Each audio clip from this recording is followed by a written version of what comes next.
वक्फ कानून पर सस्पेंस बरकरार, 5 मई का इंतजार।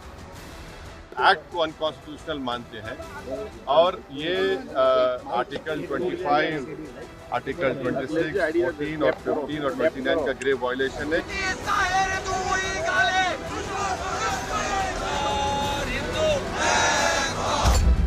वक्फ कानून पर आर पार, बीजेपी विपक्ष में घमासान। इसको हर प्रकार से कानूनी, राजनीतिक, पार्लियामेंट, संसद के अंदर, संसद के बाहर इसका विरोध करेंगे। वक्फ बोर्ड कोई रिलीजियस बॉडी या धार्मिक बॉडी नहीं है कि उसमें अगर कोई हस्तक्षेप करता है तो ये मतलब धार्मिक स्वतंत्रता पे हस्तक्षेप आर्टिकल 25, 26। मुर्शिदाबाद हिंसा किसकी थी मंशा? पोलराइजेशन करने के लिए, हिंदू और मुस्लिम में भागाभागी करने के लिए, वोट बैंक एडजस्टमेंट करने के लिए गए। उन्होंने तो अपना रास्ता क्लियर कर दिया। बंगाल हिंसा के पीछे पीएफआई की साजिश। The call for riot was given from the loudspeaker of the masjid. इन लोग वक़्फ़ को एक बहाना बनाया, लेकिन इसका एजेंडा इसके पीछे वही है।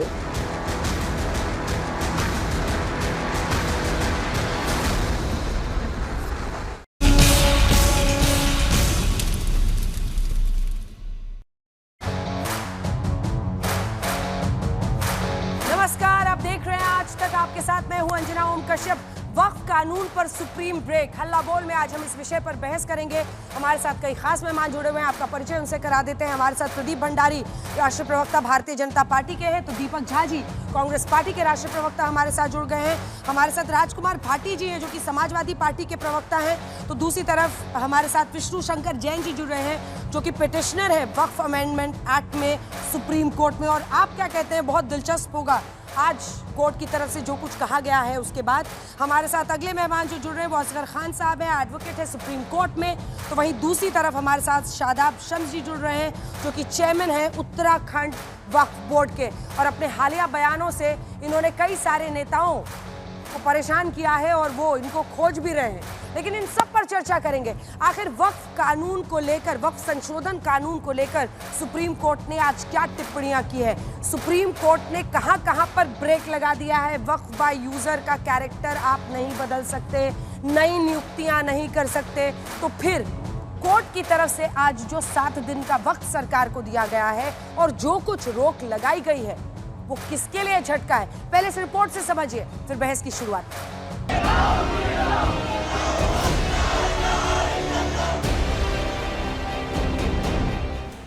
हम पूरे उस बिल को उस एक्ट को अनकॉन्स्टिट्यूशनल मानते हैं। पहले लग रहा था कि आज सुप्रीम कोर्ट वक्फ कानून के भविष्य पर फाइनल फैसला सुना देगा, लेकिन ऐसा नहीं हुआ। फिलहाल इसके विरोध और समर्थन में चलती बहस पर तस्वीर साफ होने में कम से कम 5 मई तक इंतजार करना पड़ेगा, क्योंकि आज सुप्रीम कोर्ट में नए वक्फ कानून पर अंतरिम आदेश देते हुए स्टे नहीं लगाया है। लेकिन फिलहाल वक्फ बोर्ड और काउंसिल में कोई नियुक्ति सरकार का जवाब दाखिल करने तक नहीं होगी। वहीं वक्फ बाय यूजर जो रजिस्टर्ड है, गजिस्टेड है, उसे सरकार की तरफ से अब जवाब आने तक रद्द नहीं किया जा सकेगा। सुप्रीम कोर्ट ने केंद्र सरकार, राज्य सरकार, वक्फ बोर्ड को जवाब देने के लिए 7 दिन का वक्त दिया है। इसके बाद 5 दिन दूसरे याचिकाकर्ताओं के पास होगा कि वो जवाब दे सकें। अब सुप्रीम कोर्ट में अगली सुनवाई 5 मई को होगी। केंद्र सरकार ने जिस विचार के साथ वक्फ संशोधन कानून बनाया, वो विचार सुप्रीम कोर्ट के सवालों के घेरे में है। सरकार को उन सवालों के जवाब हफ्ते भर में देने हैं। सरकार पूरी कोशिश करेगी कि सुप्रीम कोर्ट का ये अंतरिम आदेश अंतिम आदेश ना बने। अगर ऐसा नहीं होता है तो ऐसा ही होगा कि ये कानून की इमारत जिसके नीचे की नींव हिला दी गई हो या हटा दी गई हो और इमारत बनाए रखने को कहा गया हो। लेकिन वक्फ कानून के विरोध में सुप्रीम कोर्ट में याचिकाकर्ता और एआईएमआईएम अध्यक्ष असदुद्दीन ओवैसी पूरी तरह से संतुष्ट नहीं दिखे। अभी जो सुप्रीम कोर्ट ने तो कह दिया है कि वक्फ बाय यूजर पे सुप्रीम कोर्ट ने 12 में स्टे लगाया है। हम पूरे उस बिल को उस एक्ट को अनकॉन्स्टिट्यूशनल मानते हैं। सुप्रीम कोर्ट ने कहा है कि हम वक्फ कानून के खिलाफ दायर 73 याचिकाओं में शामिल 5 मुख्य ऐतराजों पर सुनवाई करेंगे। ऐसे में कांग्रेस और आम आदमी पार्टी को भरोसा है कि सुप्रीम कोर्ट मुस्लिमों के हक में फैसला सुनाएगा।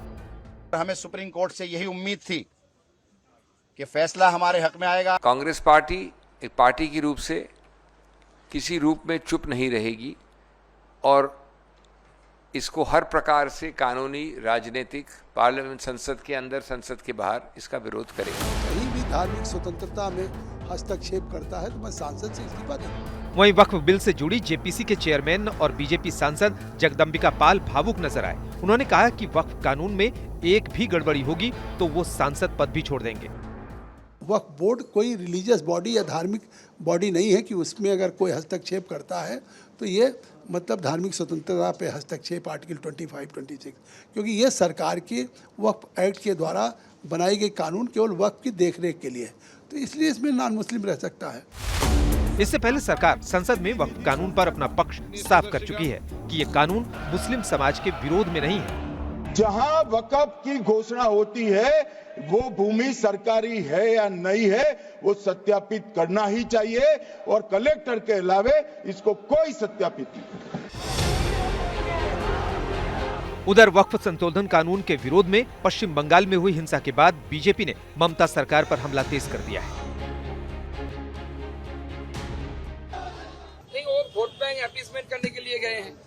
उन्होंने तो अपना रास्ता क्लियर कर दिया। उन्होंने पहले ही बता दिया था कि ये दुधेल गाय है, मिल्किंग काऊ है।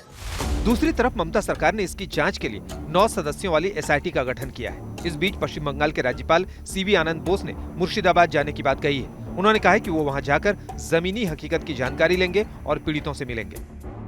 I am going to the field. I am also meeting some of the victims who have come to meet me here. After taking the views of all sections of society who are affected. वहीं मुर्शिदाबाद में जो हिंसा हुई उसके पीछे BJP ने प्रतिबंधित संगठन पीएफआई की साजिश बताया है। Mentioned by them, the call for riot was given from the loudspeaker of the masjid. मशहूर अभिनेता और बंगाल बीजेपी के नेता मिथुन चक्रवर्ती ने भी मुर्शिदाबाद हिंसा पर ममता सरकार पर प्रहार किया है। वहीं कांग्रेस भी इशारों में बीजेपी पर हिंसा भड़काने का आरोप लगा रही है। लेकिन बात वही घूम फिर के आती है कि इन लोग वक्फ को एक बहाना बनाया, लेकिन इसका एजेंडा इसके पीछे वही है जो मैंने कहा था। टीएमसी को बदनाम करने के लिए कुछ रेडिकल रिलीजियस फैनेटिक्स संगठन है जो टीएमसी को बदनाम करने के लिए वहां इस प्रकार की घटनाएं कर रहे हैं। सवाल है कि मुर्शिदाबाद हिंसा की पटकथा किसने लिखी? क्या सीमा पार से बंगाल को सुलगाने की साजिश रची गई? उधर टीएमसी और बीजेपी एक दूसरे पर हिंसा भड़काने का आरोप लगा रहे हैं। इंतजार रहेगा क्या एसआईटी मुर्शिदाबाद हिंसा का पूरा सच सामने ला पाएगी। आज तक ब्यूरो। प्रदीप भंडारी जी, देखिए तीन ही मुद्दों पर सबसे ज्यादा जो ऑपोजिशन था, विरोध था, वो 3 बातों पर था कि एक तो आप जो वक्फ बाय यूजर है उसको खत्म ना करें, दूसरा था कि आप गैर मुस्लिमों को आप नियुक्त करना चाहते हैं परिषद में, काउंसिल में। इन सभी चीजों पर तो कोर्ट ने रोक लगा दी, तो आपके लिए परेशानी है या नहीं है? अंजना जी, कोई परेशानी नहीं है। पहली बात तो कोर्ट का कोई फाइनल ऑर्डर नहीं आया है और कोर्ट ने ये नहीं कहा है कि वक्फ अमेंडमेंट एक्ट जो है वो अनकॉन्स्टिट्यूशनल है। साथ में इसी में ऑब्जर्वेशन कोर्ट ने दी है कि वक्फ बाय यूजर के अंदर कई ज्यादा मिसयूज होता है।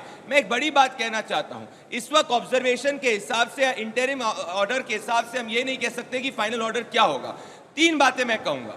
पहली बात, वक्फ बाय यूजर पे हमारा स्टैंड क्लियर है कि वक्फ बाय यूजर नहीं रहना चाहिए। आजादी के कुछ ही साल बाद जवाहरलाल नेहरू वक्फ बाय यूजर को इंट्रोड्यूस किए थे क्योंकि उनकी मंशा थी कि पार्टीशन 2.0 की मंशा के हिसाब से वो करना चाहते थे। पॉइंट नंबर 2, 2013 में वक्फ के इनिशियल एक्ट में कांग्रेस पार्टी ने संशोधन करके नॉन मुसलमानों को भी वक्फ को नॉन मुसलमानों की जमीन पे कब्जा करने की भी बात करी थी जो अनकॉन्स्टिट्यूशनल है। हम हमारे स्टैंड पर हैं। पर तीसरी बात, क्या आप कांग्रेस पार्टी और समाजवादी पार्टी, अंजना जी, ये गारंटी दे सकते हैं कि 10 या 15 दिन तक, जब तक भी आगे की हियरिंग चलेगी, क्या ये कोई भी भड़काऊ बयान नहीं देंगे? क्या ये मुसलमान समाज के कुछ लोगों को कहेंगे कि सड़कों पे मत आओ? क्या सिद्दीकुल्ला चौधरी अरेस्ट होगा? क्या बॉबी हकीम अरेस्ट होगा? क्या बप्पी हलदार अरेस्ट होगा? या क्या असदुद्दीन ओवैसी अब ये कहेंगे कि कोई भी कोर्ट का ऑर्डर आएगा मैं कोर्ट को मानूंगा? ना कि जब अयोध्या में प्रभु श्री राम का मंदिर बना था तो कहा था कि भाई बाबरी मस्जिद मुझे याद आती है।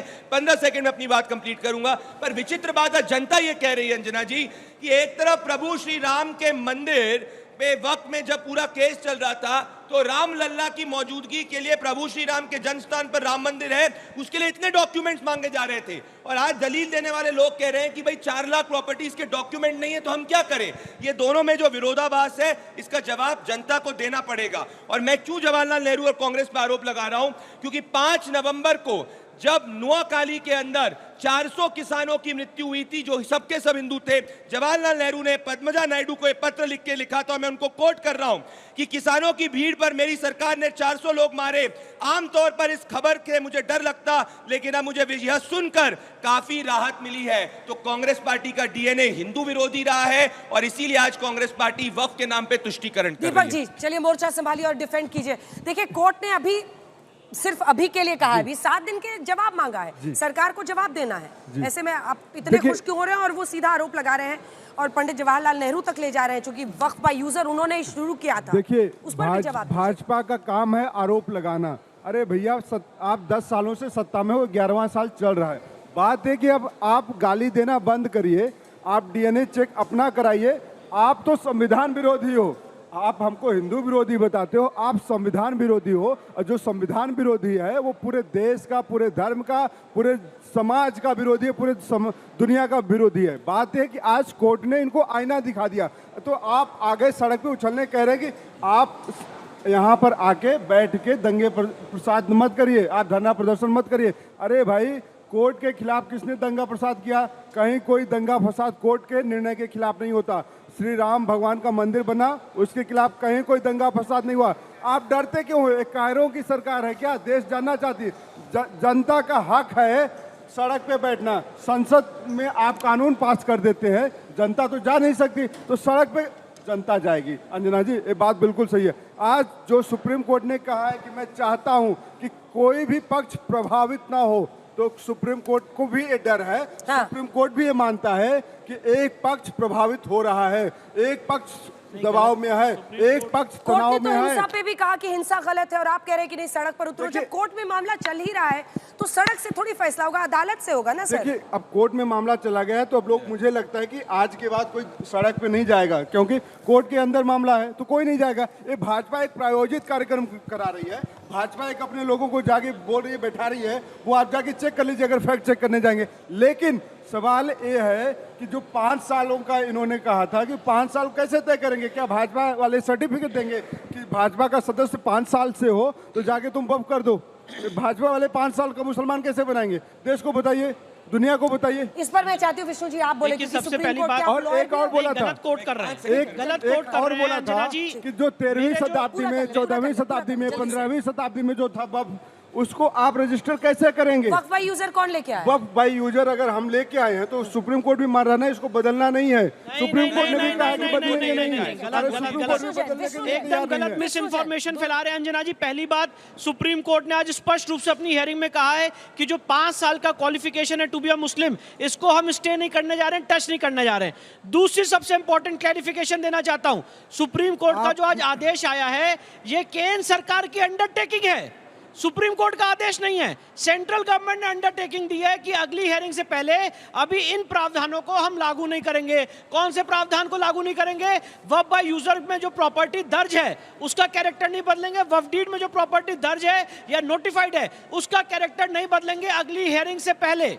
Point number 1। पॉइंट 2 भी इंपॉर्टेंट। और वक्फ काउंसिल और वक्फ बोर्ड में अभी हम कोई नियुक्ति नहीं करेंगे, सुप्रीम कोर्ट का इतना ही आदेश है। जो अभी इन्होंने बोला कि वक्फ बाय यूजर को जो खत्म किया गया उसको सुप्रीम कोर्ट ने कहा उस पर क्वेश्चन किया है, एकदम गलत है। वक्फ बाय यूजर जो खत्म किया गया है उस पर सुप्रीम कोर्ट की ना कोई टिप्पणी आई है, ना उसमें मुस्लिम पक्ष का कोई चैलेंज है। जो मुस्लिम पक्ष का चैलेंज है या ओवैसी साहब का जो चैलेंज है, उनका ये कहना है कि वक्फ बाय यूजर के माध्यम से जो संपत्ति रजिस्टर्ड है, अगर उस पर कोई डिस्प्यूट है तो वो उसमें वक्फ बाय यूजर का उसको प्रोटेक्शन नहीं मिलेगा। ये जो अमेंडमेंट आया ये गलत है। लेकिन अंडरटेकिंग तो सरकार से सरकार ने दी होगी, सरकार की तो कोर्ट ने मांगी नहीं थी? सरकार की अंडरटेकिंग है, सरकार की मांगी थी या नहीं कोर्ट ने? नहीं, कोर्ट ने नहीं मांगी थी, पर सुप्रीम जो सॉलिसिटर जनरल साहब हैं उन्होंने कहा कि हम आपके सामने स्टेटमेंट दे रहे हैं। तो ये तो है ना सर कि कोर्ट ने ये माना कि अभी इसको आप मत छेड़िए, अभी इसको मत छूइए, सुप्रीम कोर्ट की हियरिंग हो जाएगी। चलिए राजकुमार भाटी जी एक एक करके सब लोग। राजकुमार भाटी जी, अब देखिए मामला कोर्ट में है, सवाल हिंसा पर होता है, 2 लोगों की मॉब लिंचिंग हुई। सर हमने आपके नेता से मॉब लिंचिंग वर्ड ही नहीं सुना। ये हिंसा क्यों अलग अलग जगहों पर उकसाना ठीक नहीं है? अभी तो कोर्ट में मामला चल रहा है ना भाटी साहब। नहीं, पता नहीं किस कारण से 2 लोगों की मौत का जिक्र हो रहा है पश्चिम बंगाल में। 3 लोगों की मौत हुई है, 2 हिंदू और 1 मुस्लिम। 2 का सब जिक्र करते हैं, पता नहीं क्यों करते हैं। लेकिन दूसरी बात जो अभी विष्णु शंकर जैन जी बता रहे थे, शायद मुझे जहाँ तक आइडिया है सुप्रीम कोर्ट में रहे होंगे सुनवाई के समय। हमने तो खाली जो मीडिया में खबरें आई हैं उनसे हम तक पहुँची है, तो हमें जानकारी ये है कि सुप्रीम कोर्ट ने ये भी पूछा कि आप 2 गैर मुस्लिमों को क्यों शामिल करना चाहते हो। बिल्कुल, कल सुप्रीम कोर्ट ने ये भी पूछा है। सुप्रीम कोर्ट ने ये भी पूछा कि जो 13वीं 14वीं शताब्दी की बनी हुई मस्जिद हैं उनके कागज कहाँ से लाएंगे। बिल्कुल सही। और जो आप वक्फ बाय यूजर की बात कर रहे हैं, क्योंकि मैंने भी लॉ करी है, मैं प्रैक्टिस में नहीं हूँ लेकिन लॉ मैंने भी करी है, मैं भी लॉ ग्रेजुएट हूँ। ये तो नया आपका जो जो राजस्व के जो सामान्य सिद्धांत है उसमें भी उपयोगिता के आधार पर राजस्व जो जमीन का कब्जा मान लिया जाता है। अगर किसी के निजी जमीन में से अंजना जी हम रास्ता निकल रहे हैं और अगर वो उसे निकलते हुए हमें 12 साल हो गए हैं और 12-15 साल 20 साल बाद वो आदमी कोर्ट में जाके कहे जी इनका रास्ता बंद करो, हमारी निजी जमीन से निकल रहे हैं, तो कोर्ट कहेगा नहीं ये क्योंकि 15 साल से यूज कर रहे हैं अब ये इन्हें रास्ता देना पड़ेगा। ये मैं थोड़ा पूरा करिए। लेकिन सुप्रीम कोर्ट में हमें इसलिए गर्व होता है अपने देश पे और अपने देश के सिस्टम पे, यहाँ एक संस्था को कंट्रोल करने के लिए दूसरी संस्था मौजूद है। अगर विधायिका गलती करेगी तो न्यायपालिका है, न्यायपालिका गलती करती है तो जनता है, जनता का भी दबाव होता है। गलती करती है अगर करती है भाई कोई गलत फैसला हो जाता है, होते हैं कई बार, वो फैसले वापस लिए गए हैं, जैसे कि SC/ST आरक्षण में हुआ था, सुप्रीम कोर्ट ने अपना फैसला वापस लिया था। तो सुप्रीम कोर्ट ने वही सवाल उठाए हैं जिन्हें हम उठा रहे थे लगातार शुरू के दिन से। भारतीय जनता पार्टी के लोग लगातार 2 भाषा बोल रहे हैं। माननीय प्रधानमंत्री जी अपने भाषण में कहते हैं कि अगर ये वक्फ में धांधली ना होती, वक्फ का सही प्रयोग हुआ होता तो ये मुस्लिम पंचर ना लगा रहे होते। मैं माननीय प्रधानमंत्री जी से पूछना चाह रहा हूँ, भारी संख्या में हिंदू भी पंचर लगाते हैं, अगर मुसलमान तो वक्फ की वजह से पंचर लगा रहे हैं तो हिंदू किस वजह से लगा रहे हैं? बच्चों को पढ़ाई की, बच्चों को नौकरी की, उनके विकास की जिम्मेदारी सरकार की होती है, ना कि हिंदू मुसलमान किन्हीं धार्मिक संस्थाओं की। मैं एक बात भाटी सर को पहले बताना चाहता हूँ, बहुत बड़ा भ्रम फैलाया जा रहा है अंजना जी कि जो वक्फ बाय यूजर को डिलीट किया गया है, सुप्रीम कोर्ट ने उस पर टिप्पणी की है या उस पर कोई स्टे किया है। मैं आपके चैनल के माध्यम से क्लैरिफाई करना चाहता हूं कि वक्फ बाय यूजर की जो डेफिनेशन ओमिट की गई है उस पर कोई स्टे नहीं है। पॉइंट नंबर 1, भाटी सर ने यहाँ पे सुप्रीम कोर्ट के ऑब्जर्वेशन गिनाए, हम भी सुप्रीम कोर्ट के ऑब्जर्वेशन गिनाना चाहते हैं सर। सुप्रीम कोर्ट ने कहा कि हमें आश्चर्य है कि दिल्ली हाई कोर्ट वक्फ पे बना हुआ है। सुप्रीम कोर्ट में यह भी बताया गया कि क्लेम किया जा रहा है पार्लियामेंट वक्फ पे, उस पर भी सुप्रीम कोर्ट ने आश्चर्य जताया। सुप्रीम कोर्ट ने हियरिंग में यह भी कहा कि इस प्रेजेंट अमेंडमेंट एक्ट में बहुत सारे ऐसे प्रोविजंस हैं जो स्वागत योग्य हैं। सुप्रीम कोर्ट ने कहा 5 साल का जो मुस्लिम का क्वालिफिकेशन है उसको हम टच नहीं करने जा रहे हैं, सेक्शन 3C 3D को टच नहीं करने जा रहे हैं, जो लिमिटेशन एक्ट को डिलीट किया गया है उसको टच नहीं करने जा रहे हैं। सिर्फ जो आपने बात कही 2 और 3 बिंदु पे अभी इसकी फाइनल हियरिंग होनी है और उसको अंजना जी आपके चैनल के माध्यम से बताना चाहता हूं, तर्कों के मैदान पे जब फाइनल हियरिंग होगी हम ये साबित करेंगे। एक मिनट मेरी बात सुन लीजिए कि वक्फ बाय यूजर का कांसेप्ट गलत है। मैं पूछना चाहता हूं आपके चैनल के माध्यम से, रास्ते से गुजरे तो फिर वो कोर्ट में नहीं, कोई टेंपल बाय यूजर सुना है आपने? कोई church by user, gurdwara by user सुना है क्या आपने? ये वक्फ बाय यूजर का कंसेप्ट आपके चैनल पे डिबेट होनी चाहिए। सबसे ड्रैकोनियन कंसेप्ट है। आर्टिकल 14, आर्टिकल 300A का वायलेशन है। जब राम मंदिर का केस हो रहा था कोई डॉक्यूमेंट्स नहीं थे, कंसेप्ट लाया गया वक्फ बाय यूजर। ज्ञानव्यापी में कोई डॉक्यूमेंट्स नहीं है, कंसेप्ट लाया गया वक्फ बाय यूजर। बेंगलोर के ईदगाह मैदान में कोई डॉक्यूमेंट्स नहीं है, कंसेप्ट लाया गया वक्फ बाय यूजर। तो वक्फ बाय यूजर टोटल गलत है। जब प्रभु श्री राम को अपनी एग्जिस्टेंस के प्रूफ सुप्रीम कोर्ट में देने पड़े तो क्या दिक्कत है कि वक्फ बाय यूजर को अपने प्रूफ नहीं देने पड़ेंगे? मैं एक सवाल और पूछना चाहता हूं, अंजना जी रिकॉर्ड के साथ बोल रहा हूं। अभी दिल्ली में दिल्ली हाई कोर्ट ने आदेश दिया कि एक शिव मंदिर जो यमुना रिवर पे है उसको तोड़ दिया जाए और यह कहा भगवान शिव को हमारे प्रोटेक्शन की जरूरत नहीं है। तो जब भगवान शिव को कोर्ट के प्रोटेक्शन की जरूरत नहीं है तो वक्फ बाय यूजर को कोर्ट के प्रोटेक्शन की जरूरत क्यों है? ये सारे सवाल उठेंगे और ये सारे सवाल हम लोग सुप्रीम कोर्ट के पटल पे 5 मई को जब फाइनल हियरिंग होगी हम लोग रखेंगे।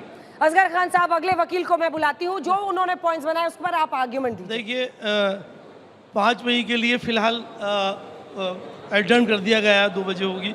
इसके बीच में 7 दिन के अंदर रिप्लाई मांगी गई है। अभी किसी तरफ भी कोई कोर्ट का ये कहा जाए कि साहब कोर्ट का रुख ऐसा है वैसा है, ऐसा कुछ नहीं है। हाँ, कोर्ट ने ज़रूर इतना कहा है सेक्शन 14 एंड सेक्शन 9 को अमेंडमेंट एक्ट वक्फ बोर्ड को कंसीडर करते हुए कि भाई कोई बोर्ड कोई काउंसिल अभी फ़िलहाल नहीं बनाई जाएगी, नहीं होगी। जहाँ तक सवाल और दीगर चीज़ों का है, जैसे बहुत सारी चीज़ें तो उसमें सेल्फ कंट्राडिक्टिंग है। अगर ये कॉन्स्टिट्यूशन को कहते हैं तो कॉन्स्टिट्यूशन का भी बहुत जगह से वायलेशन हो रहा है। जैसे साहब नॉन मुस्लिम जो अभी तक देते थे वक्फ बोर्ड को ज़मीन वक्फ कर दिया करते थे, वो नहीं करेंगे। क्या ये आर्टिकल 14 का वायलेशन नहीं है? अमेंडमेंट हुआ, मैं सारे अमेंडमेंट की बात करता हूं। एक रिपोर्ट पूरा करने, खासकर मैं एक बात कह रहा हूँ, सारे अमेंडमेंट को अगर आप उसको लेके, जैसे कि 2 नॉन मुस्लिम का इंडेक्ट करने के लिए बात कही, एक तरफ तो आप कह रहे हैं 2 नॉन मुस्लिम इंडेक्ट होंगे, दूसरी तरफ अब ये सेल्फ कंट्राडिक्शन है कि सब नॉन मुस्लिम अंजना जी 30 सेकंड लैंड या कुछ भी वक्त करेंगे नहीं। ये सेल्फ कंट्राडिक्शन है और कॉन्स्टिट्यूशन के भी खिलाफ। पहले जो कानून था उसमें भी तो ये कॉन्ट्रडिक्शन था कि आप दान तो ले रहे हैं लेकिन उनको बोर्ड में नहीं आने दे रहे हैं। लेकिन नहीं, वो हिंदुओं से दान ले रहे हैं लेकिन मैं आपसे सवाल करता हूँ, और ऑर्गेनाइजेशन बताइए, हिंदू ऑर्गेनाइजेशन बताइए, सिखों की बताइए, क्रिश्चियंस की बताइए आपके जिसमें दूसरी कौमों के लोगों को लिया गया है, बताइए जो उन्होंने उनके टास्क जो उनकी दोनों को बोलना अगर कहीं कोई है उसको बताइए। मैं ऑर्गेनाइजेशन को बताइए। मैं आपसे बार-बार अंजना जी जरा मैं ये पूछना चाहता हूँ, कोई मुझे Hindu endowment act, Sikh endowment act या चर्च एक्ट दिखाए जिसमें उनके कोई भी प्रावधान मुस्लिम्स पे लागू होते हो। एक ही जवाब मिलेगा, नहीं लागू होते। तो जब हमारे प्रावधान मुस्लिम पे लागू नहीं होते, इसीलिए मुस्लिम मेंबर नहीं है। वक्फ एक्ट में 2 नॉन मुस्लिम मेंबर क्यों रखे गए? क्योंकि वक्फ एक्ट 1995 नॉन मुस्लिम्स पे लागू होता है। अंजना जी भाई वो खुद आप मैं कुछ और कह रहा हूँ, मैं असगर भाई की बात से मैं कह रहा हूँ, एक तरफ आप कह रहे हैं लैंड नहीं देंगे, दूसरी तरफ कहते हैं नए कानून में तो बीच में नहीं, लेकिन नए कानून में तो आप बंद कर रहे हैं ना। अब तो जो प्रैक्टिस बाय प्रैक्टिस मुस्लिम है 5 साल के लिए वही नहीं। वक्फ काउंसिल और वक्फ बोर्ड की बात वो कर रहे हैं कि वक्फ काउंसिल और वक्फ बोर्ड में जो 2 नॉन मुस्लिम मेंबर आए गलत है। मैं कह रहा हूँ वो गलत इसलिए नहीं है क्योंकि वक्फ एक्ट 1995 मुझ पर लागू हो रहा है।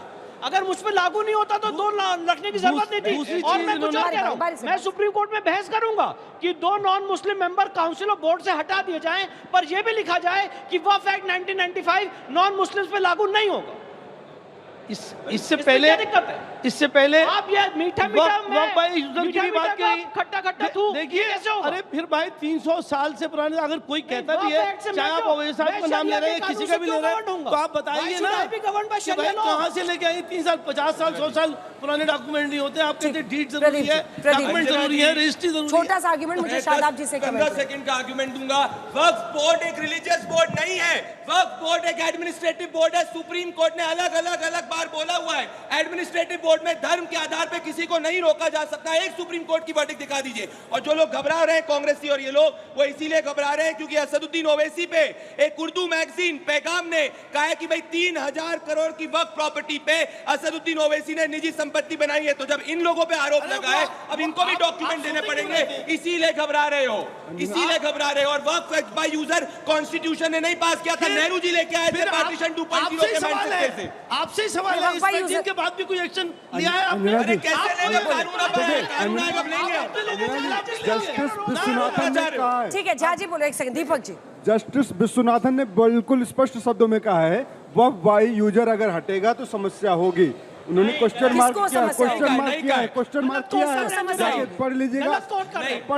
दूसरी बात उन्होंने कहा है कि हिंदू एक्ट, एक मिनट चुप रहिए, बीच में नहीं, बीच में मत बोलिए। उन्होंने दूसरी बात कहा है कि क्या किसी मंदिर में कोई मुस्लिम जाके पुजारी बनता है, बन सकता है क्या? मंदिर मस्जिद की बात नहीं है, लेकिन आप इसको मंदिर मस्जिद की बात बनाना चाहते हो, हिंदू मुसलमान की बात बनाना चाहते हो, इसलिए देश में आप खतरा पैदा करना चाहते हैं। 13वीं शताब्दी 14वीं शताब्दी में आप कैसे रजिस्टर कराओगे? ये बात बताओ। प्रदीप भंडारी को चुप करा दीजिए। अंजना जी, माना भाजपा की प्रवक्ता हो आप, आपकी गुंडागर्दी पूरे देश में चल रही है। यहाँ एंकर चैनल में तो मत चलाओ ना, चैनल में तो मत चलाओ ना। अगर मैं बोल रहा हूँ तो बोलने दो। सुनने और समझने की ताकत तो है नहीं, अब बोलने भी नहीं दोगे विपक्ष वालों को। बोलिए। अंजना जी, बात है कि भाजपा इस मुद्दे को देश में हिंदू मुसलमान के तौर पे प्रायोजित करना चाह रही है। दंगे फसाद जो सरकार के खिलाफ हो रहे हैं वो धर्म के खिलाफ बताना चाहती है भाजपा। समस्या ये है देश की जनता आज उस भ्रष्टाचार से नहीं लड़ रही है, लेकिन ये सरकार जो इस देश में आतंक का माहौल, भय का माहौल कोर्ट के तरीके से पैदा करना चाह रही है, उससे इस देश की जनता लड़ना चाह रही है। और सुप्रीम कोर्ट देश की जनता के साथ खड़ा है। जो आज बहस हुई है, जो कल बहस हुआ है, वही हमारा सवाल है, वही हम भी पूछ रहे हैं। दीपक जी, एक सवाल है आपसे। वक्फ की जमीन पर इसी दिल्ली में, जिसमें आप भी रहते हैं, हम सब रहते हैं, दिल्ली में बीचों बीच शहर में वक्फ की जमीन मुतवलियों के साथ जिस भी तरीके से हुआ हो, 5 स्टार होटल चल रहा है। अब वो 5 स्टार होटल कोई धार्मिक जगह थोड़ी है, उस प्रॉपर्टी को कौन मैनेज करेगा? ये एडमिनिस्ट्रेटिव काम है या नहीं? मैं एक स्पेसिफिक सवाल आपसे पूछ रही हूँ, अगर आपके पास कोई तर्क या आर्ग्यूमेंट है इसके खिलाफ तो बताइए। अगर वक्फ की जमीन, फिर से पूछ रही हूँ, 5 स्टार को दे दी गई, 5 स्टार प्रॉपर्टी के लिए, और 5 स्टार चल रहा है दिल्ली के बीचों बीच, और वो डिस्प्यूटेड भी नहीं है, आराम से अपना चला रहे हैं, ये कैसे धर्म से जुड़ा मामला हो सकता है? देखिए, वक्फ की जमीन है, वक्फ वाले उसको इस्तेमाल कर रहे हैं, जमीन किराए पे दे के, अगर उसका पैसा इनकम अपने स्कूल, मदरसे और सारी चीजों में लगा रहे हैं ना सर, यही तो प्रॉब्लम है। कौड़ियों के दाम वो जमीन दे दी गई उनको। बात क्या है, कौड़ियों के दाम जमीन दे दी गई। अंजना जी, क्या है, अमित शाह जी ने क्या कहा, इस देश में 2014 तक में कितनी जमीन थी वक्फ के पास? लगभग 21 लाख करोड़, 21 लाख क्या बोलते हैं एकड़, 21 लाख एकड़। अभी कितना हो गया 2024 में? 37 लाख एकड़ जमीन हो गया। अमित शाह जी का बयान है संसद भवन के अंदर। जब जमीन का घोटाला है, जमीन जो बढ़ रहा है ना, जमीन का घोटाला है, और सरकार उस जमीन पे कब्जा करना चाहती है। कब्जा करना चाहती है सरकार, और आप उत्तराखंड में वक्फ बोर्ड में भी हैं। घोटाला रोकिए ना, आप लोग करते क्या है? भेड़ की शक्ल के 9 भेड़ियों से निकलेगा, वक्त के रहजनों 9 रहबरों से निकलेगा। तकाजा वक्त का है साथ अब ये कौम आए, हमारे जख्म का मरहम हम ही से निकलेगा। हक यतीमों का लूटने वालों, तुम्हारा फैसला हक की कलम से निकलेगा। और वक्फ की रेत पर अब एड़ियां रगड़नी है, हमें यकीन है जमजम यहीं से निकलेगा। आज गरीब मुसलमानों के चेहरों पर वैसी साहब कह रहे हैं कि वो कोर्ट में घसीटेंगे आपने जो उनके खिलाफ बोला है। सबसे पहले तवलची बता रहे हैं बीजेपी का। बहुत सही कह रहे हैं वो, उनके पास और कुछ रहा भी नहीं, उनका फ्रस्ट्रेशन है जो बता रहा है। मैं ये कह रहा हूँ कि जो ओवैसी साहब ने किया, गरीब आज खुश है कि जिसको ये स्टे करने की बात कर रहे थे कि ये वक्फ अमेंडमेंट एक्ट स्टे हो जाएगा, ये स्टे नहीं हुआ है। और गरीबों के चेहरे पर जो खुशी है वो साफ साफ दिखाई दे रही है। अब ये कह रहे हैं कि ये हमें मॉल दिखाएंगे, घसीटेंगे, मस्जिदों की बात करते हैं। ये देखिए, ये जरा बता दें ओवैसी साहब, ये वहीं के अखबारों की खबरें हैं। ये 400 साल पुरानी मस्जिद कुतुब शाही मस्जिद तोड़ी गई बालापुर गांव में। भाई क्या है, कौन सा ड्रीम मेगा प्रोजेक्ट चल रहा है ओवैसी साहब? ये तो पूछना पड़ेगा, आप बता नहीं रहे इस पे, ये बता नहीं रहे। मैरियट होटल बना हुआ है, ये आप गुलाम दस्तगीर साहब कौन हैं, और आप इसकी इन हाउस कमेटी के मेंबर थे, आप बता नहीं रहे। आपने इसमें आपकी सेक्शन 1995 एक्ट में धारा 3 के तहत इसका रजिस्ट्री कैंसिल हो सकती थी, आपने तो कोई कार्रवाई नहीं की, आप तो खामोश रहे। ये आपके जो विधायक हैं मालकपेट से, जो बलाला ब्रदर्स हैं, 4 मीनार पे ग्रैब करके बैठे, इनके बारे में आपने कुछ नहीं बताया। ये तमाम जो ABCD पड़ी है यहाँ दरगाहों की, इसके ऊपर बता नहीं रहे और आप हमसे सवाल पूछ रहे हैं। हम ये कह रहे हैं कि इनके ऊपर जो लाइनअप है ये बता दीजिए। डेक्कन एजुकेशन ट्रस्ट है, ये किसकी जमीन पे बना है? दारुस्सलाम एजुकेशन ट्रस्ट, ये किसकी जमीन पे बना है और आपका इनसे क्या ताल्लुक है? क्या आपको श्वेत पत्र जारी नहीं करना चाहिए? आपसे सवाल पूछेंगे तो धमकाएंगे आप, हम पसमानदा मुसलमान हैं, कमजोर मुसलमान हैं तो डराएंगे। आप हमें कह रहे हैं आके दिखाओ, मॉल घुमाएंगे। अरे घुमाओ मॉल, बताओ कहाँ आना है, हम आने के लिए तैयार है। जहां सर कलम करना चाहो वहां कलम करवाने के लिए तैयार है। गरीब और पसमानदा मुसलमानों की आवाज उठाते रहेंगे, डरेंगे नहीं। आप बोल रहे हैं सरकार बोल रही है, तुम सोचो गरीब मुसलमानों को दबा लो, अब गरीब मुसलमान दबने वाला नहीं है, नहीं दबेंगे, नहीं डरेंगे। सबके ज़कात खैरात का पैसा लूटा है तुमने, यतीमों का हक खाया है, तुम हक निकल नहीं सकता। चोरी और दलाली ये माफ नहीं होगी, नहीं माफ होगी। अगर आपको बोला तो हाथ उठाइए सर, मैं आपसे जवाब दूंगी। सड़क की लड़ाई करने नहीं आए, 2 लोग एक साथ मत चिल्लाइए।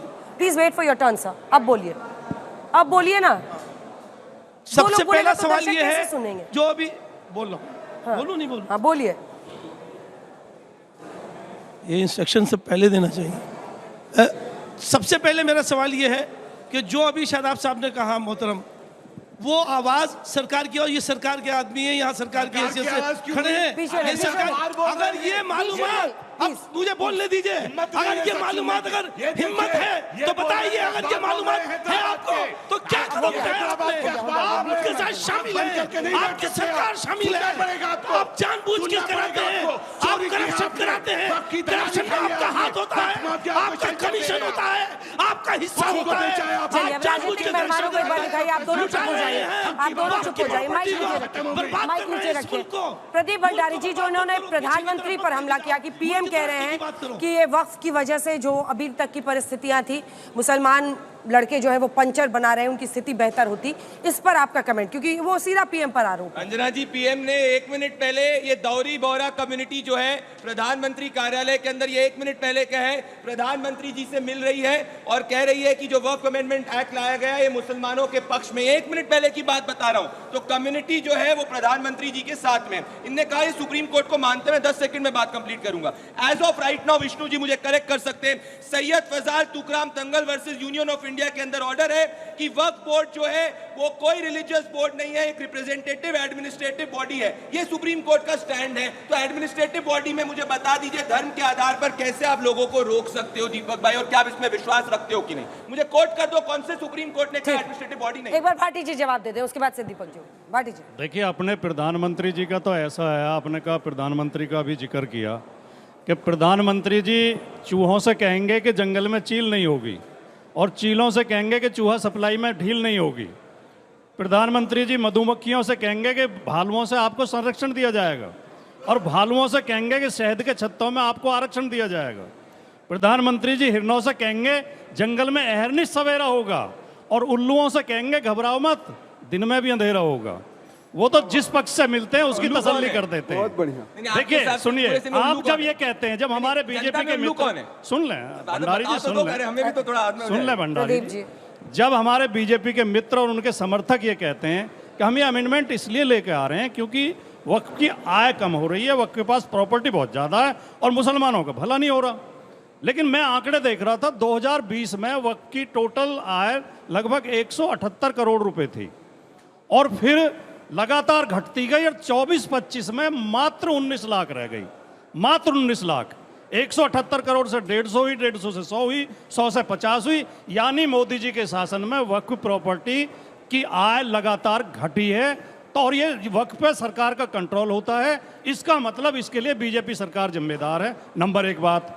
दूसरी बात, ये कहते तो जब टीवी पे बोलते हैं, चैनल पे बोलते हैं, तो कहते हैं हम इनकी आय बढ़ाने के लिए अमेंडमेंट लेकर आए हैं, लेकिन व्यक्तिगत बातचीत में कहते हैं अरे इन्होंने बहुत ज़मीनें कब्जा रखी हैं, जहां उंगली रख देते हैं वही ज़मीन इनकी हो जाती है, जगह जगह प्राइम लोकेशन पे। तो इनकी नीयत लगती है कि ज़मीनें छीनने की नीयत है, आय बढ़ाने की नीयत नहीं है, इससे ये जाहिर होता है। अंजना जी, एक और बहुत महत्वपूर्ण बात बताना चाहता हूँ।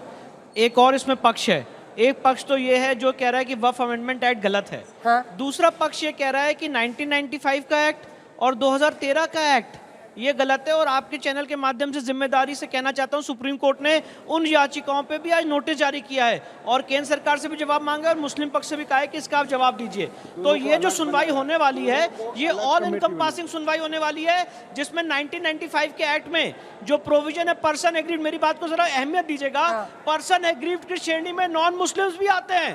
और अगर सेक्शन 4, 5 और 6 के सर्वे में किसी नॉन मुस्लिम की संपत्ति चली जाती है तो उसके ऊपर यह दायित्व है कि उसको वक्फ ट्राइब्यूनल में चैलेंज करे। इस पे भी सुप्रीम कोर्ट ने नोटिस जारी किया है।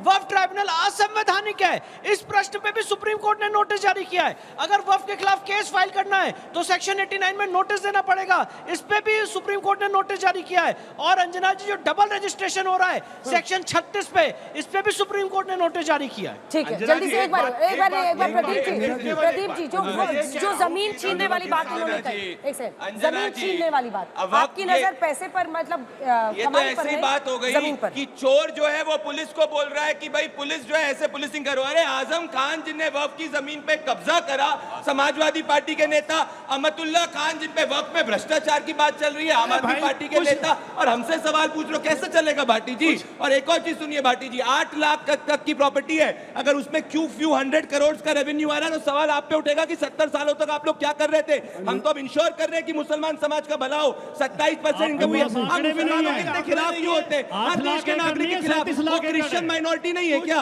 जो केरला के अंदर क्रिश्चियन यूनापन विलेज के अंदर है? वो माइनॉरिटी है ही नहीं क्या? क्रिश्चियन माइनॉरिटी है? कभी क्रिश्चियन का भी तो वोट बोल दो, क्या पचपन्ना मुसलमान का बोल दो, कुछ नहीं बोलोगे, क्योंकि हमारा चार्ज ये है कि नेहरू जी और कांग्रेस पार्टी वक्फ अमेंडमेंट में जो चेंज लेके आई पार्टीशन 2.0 के अंजना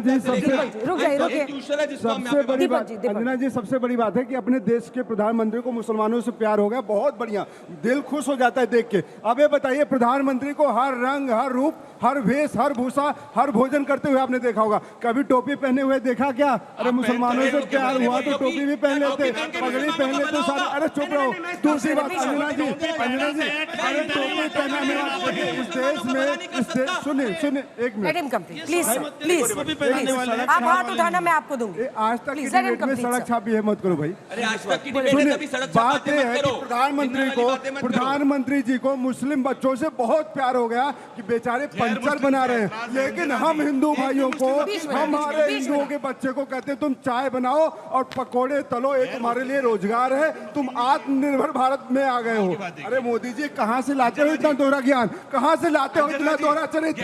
कैसे कर लेते हो मोदी जी? देश को बताओ, देश की जनता आपसे पूछ रही है। मुसलमानों के लिए तो आप बहुत भला चाहते हो, मुसलमानों का बहुत अच्छा करना चाहते हो, लेकिन हिंदू बच्चों को आप क्यों उनका रोजगार छीनना चाहते हो? क्यों उनकी पढ़ाई छीनना चाहते हो? क्यों आप कहते हो चाय तलो, चाय बनाओ और पकौड़े तलो? जवाब चलिए, अब इसका जवाब दीजिए। अरे टोपी पर जैसे एक स्टार्टअप, इतने स्टार्टअप है जो चाय कर करके $1 बिलियन कंपनी बना दिया। रुको, मैंने सुना सड़क छाप, दीपक छाप, हरकतें मत करो दीपक जा। आराम से तू तो रख ले प्लीज। ठीक है दीपक जी, आपने बोल लिया। मैं कह रहा हूँ अंजना जी, मैं बहुत गहरा विरोध प्रकट करता हूँ। ये कह रहे हैं कि अगर मैं हिंदू हूँ तो अगर मेरे को मुसलमान या क्रिश्चियन का भला, मुसलमान का भला करना है तो मुझे अंजना जी, मैं सिर्फ 30 सेकंड में ये आर्ग्यूमेंट ये कह रहे हैं अंजना जी कि अगर कोई हिंदू है तो मुसलमान का तभी भला कर सकता है जब जाके वो अजान पहने और टोपी करे। कैसी बात कर रहे हैं? आज तक के अंदर हिंदू भी पढ़ते हैं, हिंदू भी है, मुसलमान भी है, क्रिश्चियन भी, हर कंपनी में। तो क्या जाके हिंदू तभी मदद कर पाएगा जब वो मुसलमान की टोपी पहने? ये जिन्ना वाली सोच है जिसके कारण पार्टीशन हुआ था। हिंदू हिंदू रहते हुए भी मुसलमान की मदद कर सकता है, मुसलमान मुसलमान रहते हुए भी हिंदू की मदद कर सकती है। भारतीय संस्कृति जिन्ना वाले पार्टीशन वाले नहीं समझ सकते। जिन्ना के मजार पे कौन गया था प्रदीप जी? देखिए, मैं आपसे कह रहा हूं, जिन्ना के मजार पे कौन गया था? जिन्ना के मजार के ऊपर जाने की बात दूसरी है। कौन गया था? अरे हम तो जानना चाह रहे हैं, नेशनल व्यक्ति है, हम तो जानना चाह रहे हैं मजार पे कौन गया था? जिन्ना एंटी नेशनल व्यक्ति है। जिन्ना के मजार पे एक सेकंड, ये पहले पत्रकार, सर रुकिए ना, आप क्या कवर फायर दे रहे हैं? इनको बोलने दीजिए ना, प्रदीप जी को दिखाइए। जिन्ना के मजार पे कौन गया था? अंजनी, राम मंदिर किसने बनाया? राम मंदिर हमने तो बनाया। पाकिस्तान पे हमला किसने किया? आर्टिकल 370 हमने करी। अजहर खान साहब, देखिए, ये आप सवाल सही है, जिन्ना का नाम लिया है, वही जाने वाले जिन्ना के मदार पे जिन्होंने बिरयानी दिखाई थी। पहनने से भला नहीं होगा ना मुसलमानों का? हम टोपी ओढ़ने की बात, वो टोपी उड़ाने वालों से हम टोपी ओढ़ने की बात नहीं करते। हम नहीं कर रहे, वो टोपी उड़ाने वाले लोग हैं। लेकिन ये कि बहुत सारी चीज़ें हैं जिनको हमें कंसिडर करते हैं। मैं एक बड़ा सवाल है अंजना जी, मैं पूरे पैनल से पूछ रहा हूँ, एक एक करके जो इसमें अमेंडमेंट किए गए हैं, एक अमेंडमेंट का फायदा 300 साल से ये बोर्ड है, उसमें एक किसी उसका मुझे बताइए कि इससे मुल्क को ये फायदा होगा, मुल्क में रहने वाले लोगों को ये फायदा होगा, मुसलमानों को ये फायदा होगा? बताइए, उससे पिंचर छोड़ देंगे? एक किसी पॉइंट को खास कर डिस्कस करें और बताएं। मैं जवाब देने के लिए तैयार हूं। बिल्कुल, मैं एक पॉइंट से भी इत्तेफाक नहीं रखता हूं। ये अमेंडमेंट गलत है, नहीं होना चाहिए, नहीं होना चाहिए। पहली बात आपको ये समझना पड़ेगा, एक बार वो बोले फिर आप। पहली बात आपको ये समझना पड़ेगा कि इस अमेंडमेंट में बोहरा कम्युनिटी को, आगा खानी को, इन सबको इंक्लूड किया गया है, महिलाओं को इस अमेंडमेंट में इंक्लूड किया गया है। साथ ही साथ जो वक्फ एक्ट 1995 के असगर खान भाई साहब वकील है, वक्फ एक्ट 1995 में जितने प्रावधान थे जिससे वक्फ को बेनिफिट होता है या उनके जितने इंटरनल मैनेजमेंट के लिए गए, उसको तो छेड़ा ही नहीं किया है अंजना जी। आप पहले इस अमेंडमेंट का स्कोप समझिए असगर भाई। यही तो इस अमेंडमेंट में एक बीच में नहीं, अरे मेरी बात बीच में नहीं, बात सुन लीजिए। इस अमेंडमेंट में जो ड्रैकोनियन प्रोविजंस थे उसको रिपील किया गया। फॉर एग्जांपल सेक्शन 40 जो कहता था आप किसी भी संपत्ति को घोषित कर कर सकते हैं। सबसे महत्वपूर्ण बात, एक बात और बताना चाहता हूँ, वक्फ को आप ट्रस्ट के रूप में भी कर सकते हैं, ये भी इस अमेंडमेंट में आया है। तो अगर आपको अमेंडमेंट में प्रश्न चिन्ह लगाने के फायदा क्या हो रहा है, जरा अमेंडमेंट को विस्तृत रूप से समझिए। मैंने आपको पॉइंटर से समझा दिया। ठीक है, अब दीपक जी इसके बाद Deepak ji please wait sir. Deepak ji, Anjana जी, भाजपा के प्रवक्ता ने जो कहा कि मंदिर हम इन्होंने बनाया, मुझे इस पे सख्त आपत्ति है, क्योंकि इन्होंने सुप्रीम कोर्ट का अपमान किया।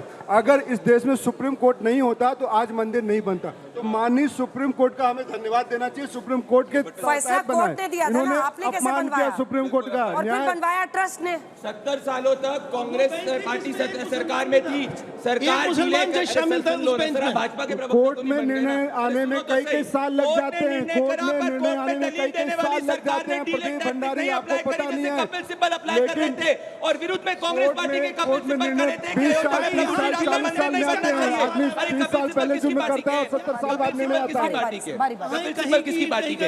अयोध्या में प्रभु श्री राम का मंदिर कोर्ट से बन रहा था, हम उसके पक्ष में दलील दे रहे थे। कौन थे कपिल सिब्बल जो इसके विरुद्ध कानून दलीलें मांगता है? आपकी भावनाओं पे नहीं चलता। एक मिनट, कानून अगर दलीलों पे नहीं चलेगा, अगर कानून दलील पे नहीं चलेगा तो कानून नहीं रहेगा, भावनाओं पे चलेगा। तो हर जगह आप जाके बना दीजिए मंदिर, हर जगह बना दीजिए मस्जिद, हर जगह खोद दीजिए। अगर इस देश में कानून नहीं होगा तो आप तो गड्ढा खोद रहे होते। देश का युवा हर जगह कब्र कैसे होता है? प्रदीप भंडारी, अगर इस देश में कानून नहीं होता, संविधान नहीं होता, तो आप सारे युवाओं से कब्र खुदवा रहे होते, आप सारे युवाओं से मस्जिद बनवा रहे होते। उसके भाटी जल्दी से। खान साहब, आप दर्द नहीं समझेंगे। मैंने कहा ना, ये पसमानदा मुसलमानों का दर्द है। आप कह रहे क्या फायदा हुआ? उस गरीब मुसलमान से पूछे ना। आप खान साहब हैं, वैसी साहब हैं, बड़े बड़े लोग हैं साहब। सर सुन लीजिए ना सर, आप सुन लीजिए ना सर। आपने बोला, हमने सुना ना आपको। हम ये कह रहे हैं जिसके लिए वक्फ बना था, उस यतीम मिस्कीन, उस गरीब पसमानदा मुसलमान को इसका कोई फायदा नहीं हुआ। आप कह रहे हैं इससे क्या फायदा होगा? उस गरीब को 75 साल में आपने हक नहीं दिया। आप कह रहे हैं उससे क्या फायदा होगा? अरे उससे पूछिए तो सही। आपने हजारों करोड़ की जमीनें हत्या के रखे हैं। आप लोग सारे बड़े कास्ट के लोग बैठे कर रहे हैं हमारे ऊपर। सच्चाई तो ये है कि जिस तरह भारत सरकार पूरी तरह विफल हुई है, देश के ऊपर लगातार कर्जा बढ़ता जा रहा है, महंगाई बेरोजगारी बढ़ती जा रही है, देश में अव्यवस्था है, उन मुद्दों से ध्यान हटाने के लिए अब पिछले 1 महीने से लगातार केवल सबसे कम महंगाई चर्चा हो रही है। इसमें मोदी जी सफल रहे हैं। केवल उनका ये सिर्फ असल मुद्दों से देश को भटकाने के लिए, हिंदू मुस्लिम पॉलिटिक्स के। अंजना जी, 17 करोड़ रोजगार के लिए सिर्फ 2 लाइन। देश इस वक्त टॉप 5 अर्थव्यवस्था में टॉप 3 में पहुंचेगा। हमें कोई बिल की जरूरत नहीं है ध्यान भटकाने के लिए। हम ध्यान वही रख रहे हैं। बोल में इतना ही। देश दुनिया की बाकी खबरों के लिए आप देखते रहिए आज तक।